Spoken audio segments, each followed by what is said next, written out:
Hi everyone, welcome to the Harikrishna daily current affairs. ఈరోజు ఈ వీడియోలో మనం స్పోర్ట్స్కి సంబంధించిన ముఖ్యమైన కరెంట్ అఫైర్స్ చూడబోతున్నాం. ఫస్ట్ వన్, 2024 మహిళల ప్రీమియర్ లీగ్లో ఎవరు ఛాంపియన్గా నిలిచారు? Answer royal Challengers Bengaluru. ఇక్కడ గుర్తుపెట్టుకోండి, పురుషుల కోసమైతే ఇండియన్ ప్రీమియర్ లీగ్ ఐపీఎల్ ఎలాగో మహిళల కోసం మహిళల ప్రీమియర్ లీగ్ అనేది కూడా కండక్ట్ చేయడం జరుగుతుంది. ఈ ఫైనల్ మ్యాచ్ అనేది అరుణ్ జైట్లీ స్టేడియం న్యూఢిల్లీలో రాయల్ ఛాలెంజర్స్ బెంగళూరు మరియు ఢిల్లీ క్యాపిటల్స్ మధ్య జరిగింది. ఫైనల్గా రాయల్ ఛాలెంజర్స్ బెంగళూరు అనేది విజయం సాధించింది. ఈ మ్యాచ్లో ప్లేయర్ ఆఫ్ ది మ్యాచ్గా మిలోనెక్స్ నిలవడం జరిగింది. ఈమె ఆర్సీబీకి చెందిన ప్లేయరు. అదేవిధంగా ప్లేయర్ ఆఫ్ ది సిరీస్గా దీప్తి శర్మ నిలవడం జరిగింది. ఈమె యూపీ వారియర్స్కి చెందిన ప్లేయరు. 2023 విన్నర్ ఎవరంటే ముంబై ఇండియన్స్. ఈ ఏడాది ప్యారిస్లో జరిగే ఒలింపిక్స్కు పతకాదారులుగా ఏ క్రీడాకారులను భారత ఒలింపిక్ సంఘం ఎంపిక చేసింది? ఆన్సర్ ప్రముఖ టేబుల్ టెన్నిస్ క్రీడాకారుడైనటువంటి ఆచంటా శరత్ కమల్ మరియు భారత స్టార్ షట్లర్ అయినటువంటి పివి సింధు. శరత్ కమల్కు ఇది 5వ ఒలింపిక్స్. ఇదే తన చివరి ఒలింపిక్స్ క్రీడలని శరత్ ప్రకటించడం జరిగింది. ఒకప్పుడు జట్టు మొత్తానికి ఒకరే పతకాదారి ఉండేవారు. 2020లో అంతర్జాతీయ ఒలింపిక్ కమిటీ ఒక మహిళ, ఒక పురుషుడు పతకాదారులుగా వ్యవహరించేలా నిబంధనలను మార్చింది. ఇక్కడ ఒలింపిక్స్ గురించి కొన్ని ఇంపార్టెంట్ పాయింట్స్ చూద్దాం. హైదరాబాద్ మాజీ షూటర్, లండన్ ఒలింపిక్స్ కాంస్య విజేత గగన్ నారంగ్ 2024 ప్యారిస్ క్రీడల్లో భారత బృందానికి చెఫ్డీ మిషన్గా వ్యవహరించనున్నారు. గతంలో మేరీ కోమ్ను ఎంపిక చేసిన భారత ఒలింపిక్ సంఘం ఆమె స్థానంలో దిగ్గజ షూటర్ గగన్ నారంగ్ను నియమించడం జరిగింది. 2024 ప్యారిస్ ఒలింపిక్స్ యొక్క నినాదం ఏమిటంటే గేమ్స్ వైడ్ ఓపెన్. ఈ నినాదం ఏం సూచిస్తుందంటే మరింత బాధ్యతాయుతమైన, కలుపుకొని, సమానమైన మరియు అద్భుతమైన ఆటలను అందించే లక్ష్యాన్ని సూచిస్తుంది. అదేవిధంగా అంతర్జాతీయ ఒలింపిక్ దినోత్సవం జూన్ 23న జరుపుకుంటారు. 2024 థీమ్ ఏమిటంటే ముందుకు కదులుదాం, వేడుక చేసుకుందాం లేదా లెట్స్ మూవ్ అండ్ సెలబ్రేట్. 2028లో ఒలింపిక్స్ ఎక్కడ జరగనున్నాయి? Answer Los Angeles. ఈ లాస్ ఏంజలస్లో జరిగే ఒలింపిక్స్కు ఒక ప్రత్యేకత ఉంది. అవేదో ఇప్పుడు చూద్దాం. ఒలింపిక్స్లో అథ్లెటిక్స్ ఎప్పుడూ 2వ వారంలో మొదలవుతుంటాయి. కానీ 2028లో లాస్ ఏంజలస్ ఒలింపిక్స్లో తొలి వారంలోనే మొదలవుతాయి. ఈ మేరకు అంతర్జాతీయ Olympic committee, Los Angeles Olympics నిర్వాహక కమిటీ, ప్రపంచ అథ్లెటిక్స్ సమైక్య ఉమ్మడిగా ప్రకటన చేశాయి. 3వసారి ఒలింపిక్స్కు ఆతిథ్యం ఇవ్వనున్న స్టేడియంగా చరిత్రకెక్కనున్న ఎల్ఏ మెమోరియల్ కొలీజియంలో అథ్లెటిక్స్ పోటీలు జరగనున్నాయి. నెక్స్ట్ వన్, ప్యారిస్ ఒలింపిక్స్లో పాల్గొనే భారత పురుషుల హాకీ జట్టుకు ఎవరు సారథ్యం వహించనున్నారు? ఆన్సర్ హర్మన్ప్రీత్ సింగ్. 2024 జూలైలో ప్రారంభం కానున్న ఒలింపిక్స్ కోసం 16 మంది ఆటగాళ్లతో భారత జట్టును హాకీ ఇండియా 2024 జూన్ 26న ప్రకటించింది. హార్దిక్ సింగ్ను వైస్ కెప్టెన్గా ఎంపిక చేసింది. 2024 థామస్ కప్ విజేత ఎవ్వరు? Answer China. పురుషుల టోర్నీలో చైనా ఇండోనేషియాని ఓడించి 11వసారి థామస్ కప్ను సొంతం చేసుకుంది. ఇక్కడ గుర్తుపెట్టుకోండి, థామస్ కప్ను కొన్నిసార్లు వరల్డ్ మెన్స్ టీమ్ ఛాంపియన్షిప్స్ అని కూడా పిలుస్తారు. ఇది అంతర్జాతీయ బ్యాడ్మింటన్ పోటీ. ఇక్కడ గుర్తుపెట్టుకోండి, థామస్ కప్ అనేది బ్యాడ్మింటన్ టోర్నీకి చెందినది. అదేవిధంగా మహిళల బ్యాడ్మింటన్ టోర్నీకి సంబంధించిన ఉబేర్ కప్ను సొంత గడ్డపై జరిగిన టోర్నీలో చైనా మహిళల జట్టు ఇండోనేషియాని ఓడించి 16వసారి టైటిల్ని సొంతం చేసుకుంది.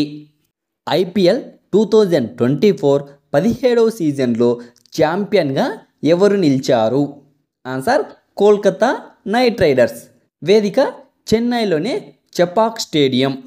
దీనినే ఎంఏ చిదంబరం స్టేడియం అని కూడా అంటారు.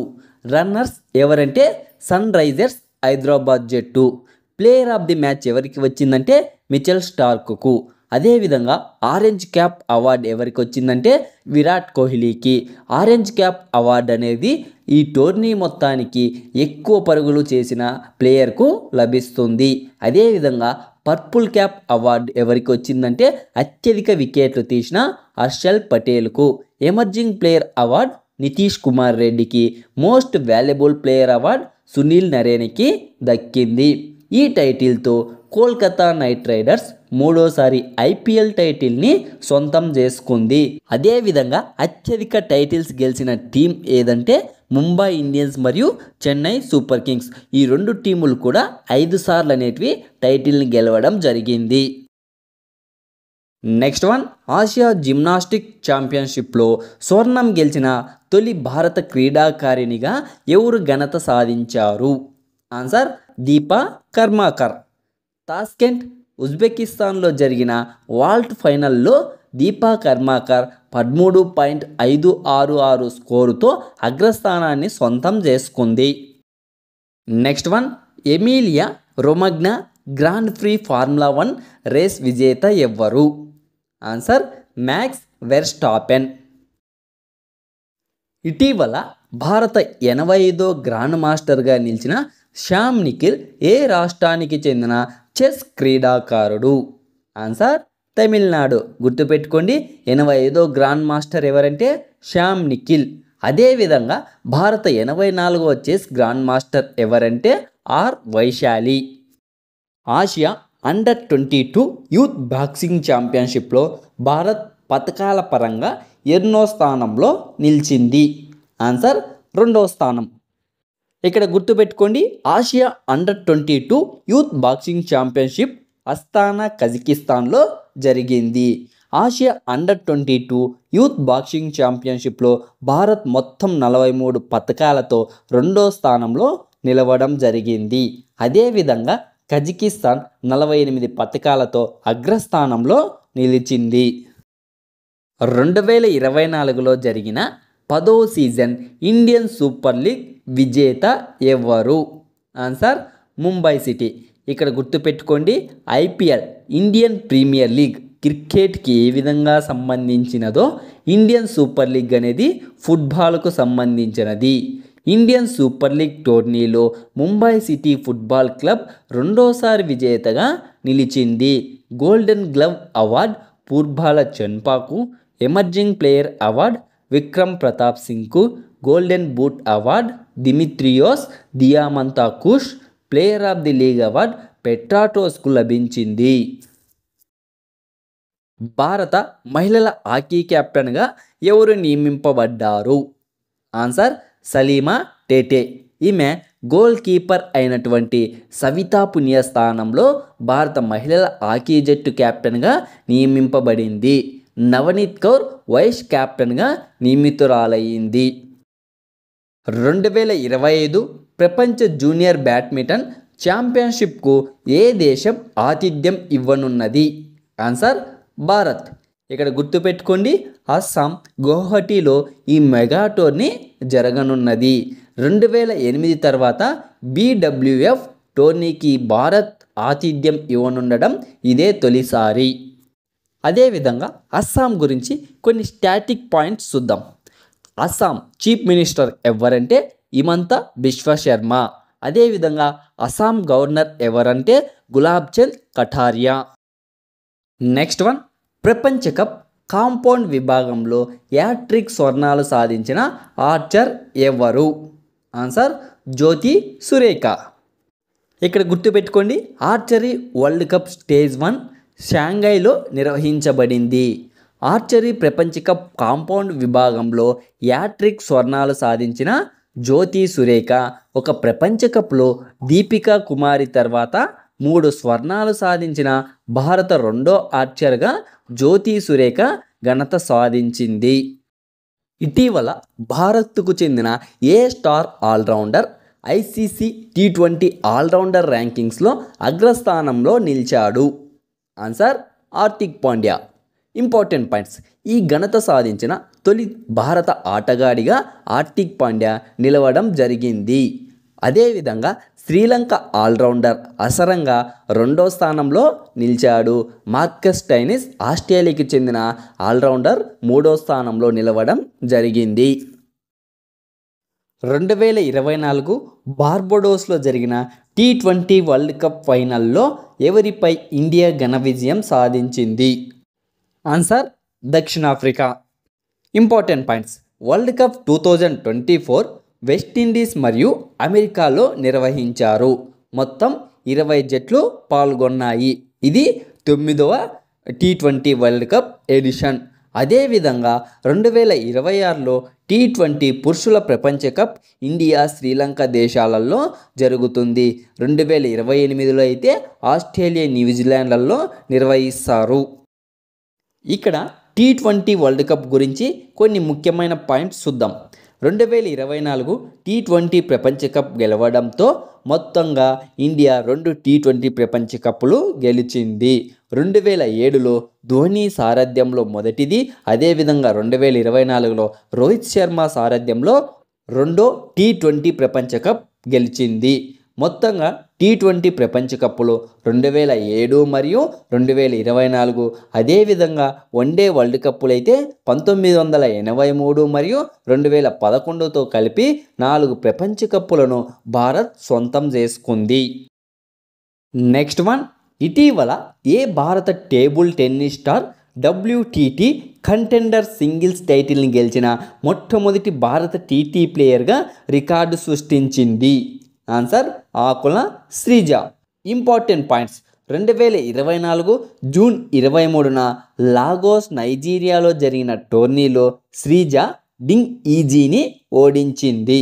మహిళల డబుల్స్లోనూ పసిడి నెగ్గిన శ్రీజ ఒకే టోర్నీలో 2 స్వర్ణాలు గెలిచిన తొలి భారత ప్లేయర్గాను ఘనత సాధించింది. డబుల్స్ ఫైనల్స్లో శ్రీజ అర్చనా జోడీ సహచరులైన దియా యశస్విని జంటపై గెలవడం జరిగింది. Next one. అంతర్జాతీయ చెస్ సమాఖ్య మరియు టెక్ మహీంద్రా సంయుక్త ఆధ్వర్యంలో 2వ ఎడిషన్ గ్లోబల్ చెస్ లీగ్కు ఏ దేశం ఆతిథ్యం ఇవ్వనున్నది? Answer London. 2024 అక్టోబర్ 3 నుంచి 12 వరకు ఈ లీగ్ను నిర్వహిస్తారు. గత ఏడాది దుబాయ్లో జరిగిన తొలి ఎడిషన్లో త్రివేణి కాంటినెంటల్ కింగ్స్ జట్టు విజేతగా నిలిచింది. Grand slam tourney 2024 French open మహిళల సింగిల్స్లో ఇగా స్వియాటెక్ విజేతగా నిలిచారు. ఈమె ఏ దేశానికి చెందినవారు? Answer Poland. అదేవిధంగా 2024 ఫ్రెంచ్ ఓపెన్ గురించి కొన్ని ముఖ్యమైన పాయింట్స్ చూద్దాం. పురుషుల సింగిల్స్లో విజేత ఎవరంటే కార్లోస్ అల్కరాజ్. ఈయన స్పెయిన్ దేశస్థుడు. ఎవరిపై గెలిచారంటే అలెగ్జాండర్ జొరోవ్పై. ఇతను జర్మనీకి చెందిన ఆటగాడు. అదేవిధంగా మహిళల సింగిల్స్ అయితే ఇగా స్వియాటెక్ పోలాండ్కి చెందిన ఆమె. ఎవరిపై గెలిచిందంటే Jasmine Paolini. Australian Open 2024 Australian Open Melbourne Park, Victoria, ఆస్ట్రేలియాలో జనవరి 14 నుంచి 28 వరకు జరిగింది. ఇది ఆస్ట్రేలియా ఓపెన్ 112వ ఎడిషన్. అదేవిధంగా పురుషుల సింగిల్స్లో విజేత ఎవరంటే జానిక్ సిన్నర్. ఎవరిపై గెలిచారంటే డేనియల్ మెద్వెదేవ్. అదేవిధంగా మహిళల సింగిల్స్లో అరీనా సబలంకే. ఎవరిపైన గెలిచారంటే జెంగ్ కియాన్వెన్. అదేవిధంగా ఆస్ట్రేలియన్ ఓపెన్ గురించి మరికొన్ని పాయింట్స్ తెలుసుకుందాం. పురుషుల డబుల్స్లో అయితే రోహన్ బోపన్నా మరియు మాథ్యూ ఎబ్డెన్ విజేతలుగా నిలవడం జరిగింది. మహిళల డబుల్స్లో అయితే ఇట్సువి హెలిస్ మెర్టెన్స్ విజయం సాధించడం జరిగింది. అదే మిక్స్డ్ డబుల్స్ విషయానికి వస్తే ఇట్సువి మరియు జాన్ జెలిన్స్కీ విజయం సాధించారు. ఇటీవల టీమిండియా ప్రధాన కోచ్గా ఎవరు నియమితులయ్యారు? ఆన్సర్ గౌతమ్ గంభీర్. ప్రస్తుతం ఉన్న ద్రవిడ్ స్థానంలో టీమిండియా ప్రధాన కోచ్గా గౌతమ్ గంభీర్ నియామకం జరిగింది. శ్రీలంక పర్యటనతో కోచ్గా గంభీర్ ఇన్నింగ్స్ మొదలవుతుంది. Next one, 2024 Ranji trophy final విజేత ఎవ్వరు? ఆన్సర్ ముంబై. 2024 రంజీ ట్రోఫీ ఫైనల్లో విదర్భ జట్టుపై ముంబై ఘన విజయం సాధించింది. ముంబై 42సారి రంజీ ఛాంపియన్గా నిలవడం జరిగింది. కాగా గత 8 ఏళ్లలో ముంబై రంజీ ట్రోఫీ ఛాంపియన్గా నిలవడం ఇదే తొలిసారి. చివరిసారిగా ముంబై 2015-16లో టైటిల్ నెగ్గింది. Next one, Norway chess 2024 tournament విజేత ఎవరు? Answer Magnus Carlsen. గుర్తుపెట్టుకొని, ఈయన నార్వే దేశానికి చెందిన చదురంగం ఆటగాడు. అదేవిధంగా నార్వే చెస్ 2024 మహిళల టోర్నమెంట్లో విజేతగా నిలిచింది ఎవరంటే జూ వెన్జున్. ఇలాంటి స్పెషల్ కంటెంట్స్తో పాటు daily current affairs, weekly current affairs, monthly current affairs కావాలనుకుంటే ఇంకా ఎవరైనా మన ఛానల్ని సబ్స్క్రైబ్ చేసుకోకపోతే వెంటనే సబ్స్క్రైబ్ చేసుకోండి. కంటెంట్ నచ్చినట్లయితే ఒక లైక్ చేసి నన్ను మా టీంని ఎంకరేజ్ చేయవలసిందిగా కోరుతున్నాం.